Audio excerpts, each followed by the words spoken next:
Stop studying. What you're doing right now might be a waste of time. Read over your notes. Review the class material. Highlight things. Repetition, repetition, repetition. These study tactics have been drilled into you for years, but the science is very clear. Certain study techniques are more beneficial than others. So instead of you spending hours and hours trying to search for the right answer, I've done the work for you. And in today's video, you're going to develop a significant advantage over the rest of your class, your friends, and your peers. You're going to learn the 5 best techniques for studying effectively in less time than anyone else. Now, if you want this to sink in and you want to be a master student, is while you watch, you're going to take action immediately. And this video is the first in a free 5-part video course on becoming the most remarkable student that you can be. And Motivation to Study and I, we want this information to be available to anyone, anywhere, at no cost. Because we believe you shouldn't have to pay for this. It should have been taught to you in your school, in your lesson. And since it wasn't, we got you covered. We're giving this all away for free. So just make sure you subscribe to both of our channels and you ring the bell icon so you know when new lessons are released. Let's get into it. Did you know there are people out there so good at remembering things that they compete in tournaments of learning and they are known as memory athletes? In an annual contest called the World Memory Championships, they were given 20 minutes to remember a list of 72 random words. And on average, they scored nearly 71 of the 72. By contrast, an untrained control group could only manage 26. Another example, Akira Haraguchi. At 69 years old, much older than most of you listening, in 2006, recited 111,700 digits of pi from memory at a public event near Tokyo. For 16 hours, he kept going and going and going. Imagine the power of having a memory like that. And starting today, I want you to imagine yourself as one of them. You're not just a student or a teenager or a grad, but you are a memory athlete. You're going to become someone with such power over your mind that you can recall pages of notes, equations, formulas that you need without the endless hours of beating information into your head. But how? Do you need an innate gift? Can you learn it? Well, actually, you already have. Picture where the spoons are kept in your kitchen, the socks in your room, the color of your toothbrush. These memory athletes use an ancient Greek technique called memory palaces. And once you master this technique, you too are going to dramatically improve your ability to study effectively and finally open up your dormant reserves of memory. The idea is simple. You walk through an environment like your house and you place objects in specific places, and then you match the things you want to learn with those objects. So when you're trying to remember that information, perhaps the notes you took that day in class, you don't just think back to your notes. You think of where those notes are in your house. Which object did you attach it to? What's the color? And you reapply this until it becomes crystal clear in your mind. This technique maps new information onto something that your brain has already evolved to do extremely well. Recall imagery in specific locations. The second technique. For thousands of years, people have known that the best way to understand a concept, explain it to someone else. The second technique I want to introduce you to is also known as the protege effect, aka teach someone what you want to learn. A 2007 study looked at this. How does teaching someone impact your learning? Students in this study who were also teachers to younger students, they scored higher on tests than pupils who were learning only for their own sake. Why? Well, the researchers found when you choose to teach someone else, you have to work harder to understand the material, to recall it more accurately and apply it more effectively, something known as depth of processing. Physicist Robert Feynman created a mental model called the Feynman technique. Now, some of you may have already seen videos about this on YouTube. This technique has 4 steps to it.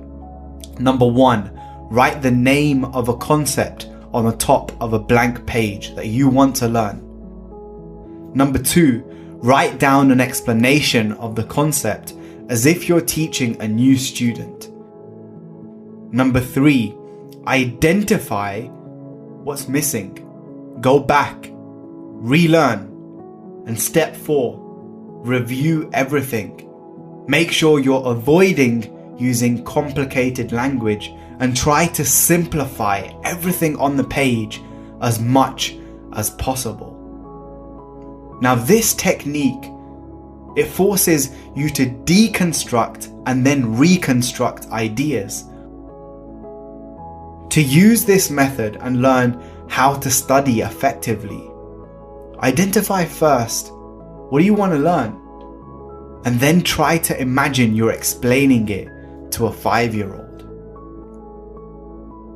Number 3, master students are committed to effective study strategies, but shipwrecked students are committed to ineffective study strategies. If I asked you right now, is reading again and again a good way to learn? Is highlighting a good way to learn? Is using keyword mnemonics?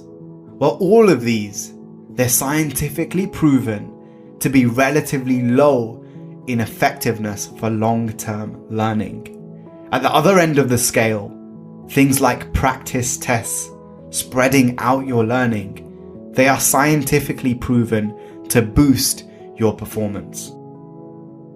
Let's take a look.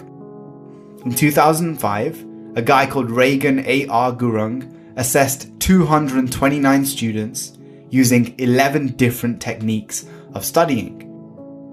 He then matched their techniques with their final exam scores. And many, but not all, of the techniques they used, they did achieve better exam scores. For example, the number of hours they put in, it did help. But things like starting studying early or reading material before and after class, that didn't seem to be effective. Reagan also found detriments to studying, and one of them was listening to music. So what did he find that does work? Well, Reagan actually found a technique that strongly predicted your exam score. And that was the number of times a student did practice tests. This one thing, above all others, had a significant impact on how well they did on their final exam. He even found that rewriting notes, reviewing highlighted material, it didn't really impact the final exam score that much. So like I said, master students are committed to effective study strategies, but shipwrecked students are committed to ineffective study strategies. And if you want to know which type of student you are, click on the link in the description and take the quiz to find out if you're a master, a dabbler, or a shipwreck castaway when it comes to your study. Not all hustle is created equal. Have you ever heard of number 4, the Zeigarnik effect? It's a concept in psychology that argues you remember uncompleted or interrupted tasks better than the ones that you complete.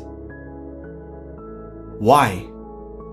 When we start a task and then interrupt it, it creates a task-specific tension that can improve your cognitive function. So step away from your desk as you study. That tiny little tension that you feel. I still need to finish reviewing that chapter. I haven't done the next paper yet. It keeps the task at the top of your mind. And this keeps your brain focused on it. This way you can easily access that information and remember it better. So how do you take advantage of this technique? You take frequent breaks during your deep work. The Zeigarnik effect suggests that students who take breaks during which they perform totally unrelated activities, studying other subjects, reading a book, going on a 3-minute walk, playing the piano, they remember material better than students who go through longer study sessions without taking a break. A popular way that I'm sure most of you have heard of is the Pomodoro technique, where you work for 25 minutes, you take a 5-minute break. You work for 25 minutes, you take a 5-minute break. And the final tip of this first lesson in our course: cramming is better than not studying in the short term. But is 7 hours in one day better than 1 hour every day for a week? If you were given the same amount of time for study, would you be better off spreading it out? And the answer is a resounding yes. Space it out. This is known as distributed practice. Distributing learning over time, either in a single study session or across study sessions, it benefits long-term retention more than massive cramming and learning back to back. Space your study out. And how general are the effects? How consistent? Well, one group of scientists looked at 254 studies involving over 14,000 people, and overall, students recalled more after spaced study than after cramming and massed study. So look, at the end of the day, you have to do what works for you. Having family and friends around, replying to your messages on your smartphone, missing class, having the TV on, that's not going to help you. But doing practice tests, getting to sleep on time, eating the proper nutrition, exercising, explaining what you've learned to others, using these techniques, they are going to help. So you know what the techniques are. You have to prepare effectively. You have to focus on the right things effectively. And most of all, you have to take action every single day. Hope you guys enjoyed this video. Make sure you subscribe, and I'll see you in the next lesson of the series. Peace.